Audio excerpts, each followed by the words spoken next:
Hindi lahat ng trabaho may future. Masakit pakinggan, pero totoo. Kasi ang trabaho, hindi automatic na may patutunguhan. Hindi dahil kumikita ka ngayon, sigurado ka na bukas. Araw-araw, gigising ka, papunta sa parehong lugar, gagawin ang parehong task, uuwi ng pagod, pero walang malinaw na usad. Dahan-dahan mong tinatanggap. Okay na to, trabaho naman ako. Pero ang tanong, yan bang buhay na gusto mo after 5 years? Kasi ang trabaho, pwedeng maging routine. Pero ang future, pinaplanuhan yan. Binubuo yan. Pinaglalaban yan. Hindi sapat na may sweldo ka. Hindi sapat na stable ka. Kung hindi ka nag-grow, kung wala kang pagod, kung wala kang bagong natutunan, kung wala kang direksyon, hindi ka umaangat. Nananatili ka lang.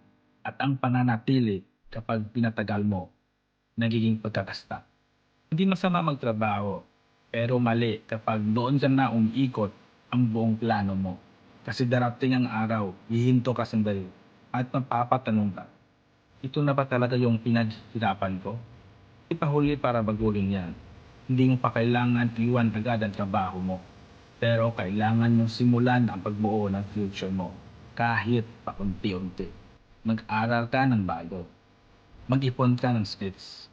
Magplano ka. Dahil ang future mo, hindi nakadepende sa kung may trabaho ka. Nakadepende yan kung anong ginagawa mo habang may trabaho ka. Hindi lahat ng trabaho may future, pero pwede kang maging isa sa mga may direksyon kung pipiliin mong magsimula ngayon.